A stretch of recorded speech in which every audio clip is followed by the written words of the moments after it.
ಸಾಹಿತ್ಯ ಪ್ರೇಮಿಗಳೇ, 2011 ನಂತರ ನಿರಂತರವಾಗಿ 15 ವರ್ಷಗಳಿಂದ ಪ್ರತಿ ವರ್ಷ ಏಪ್ರಿಲ್ 13ನೇ ತಾರೀಕಿನಂದು ಸುಜನಾ ಅವರ ಸಂಸ್ಮರಣ ಕಾರ್ಯಕ್ರಮವನ್ನು ನಿರಂತರವಾಗಿ ನಡೆಸ್ಕೊಂಡು ಬರ್ತಾಯಿದ್ದೀವಿ. ಈ ವರ್ಷ ಇದೇ ಏಪ್ರಿಲ್ 28ನೇ ತಾರೀಕು ಸುಜನಾ ಅವರ ಸಂಸ್ಮರಣೆ, 28ನೇ ತಾರೀಕು ಈ ವಿಶೇಷ ಕಾರ್ಯಕ್ರಮವನ್ನು, ಪ್ರಶಸ್ತಿ ಕಾರ್ಯಕ್ರಮವನ್ನು ಮಾಡ್ತಾಯಿದ್ದೀವಿ. ಆ ಕಾರ್ಯಕ್ರಮಕ್ಕೆ ತಾವೆಲ್ಲರೂ ಕೂಡ ದಯಮಾಡಿ ಆಗಮಿಸಬೇಕು. ಇದಕ್ಕೂ ವಿಶೇಷ ಅಂದರೆ ನಮ್ಮ ತಾಲೂಕಿನಲ್ಲಿ 3 ಜನ ಕೇಂದ್ರ ಸಾಹಿತ್ಯ ಅಕಾಡೆಮಿ ಪ್ರಶಸ್ತಿ ವಿಜೇತರಿದ್ದಾರೆ. ಅದರಲ್ಲಿ ಕೆ.ಎಸ್. ನರಸಿಂಹಸ್ವಾಮಿಯವರೊಬ್ಬರು, ಎನ್ ಮೂರ್ತಿರಾಯರು ಮತ್ತು ಸುಜನಾ ಅವರು.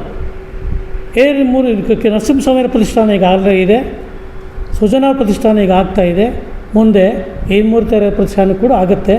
ದಯಮಾಡಿ ಈ ತಿಂಗಳ 28ನೇ ತಾರೀಕು ಮಂಗಳವಾರ ನಡೆಯುವಂತಹ ಸುಜನಾ ಕಾರ್ಯಕ್ರಮಕ್ಕೆ ತಾವೆಲ್ಲರೂ ದಯಮಾಡಿ ಆಗಮಿಸಬೇಕು ಅಂತ ತಮ್ಮಲ್ಲಿ ನಮ್ಮ ಮನವಿ.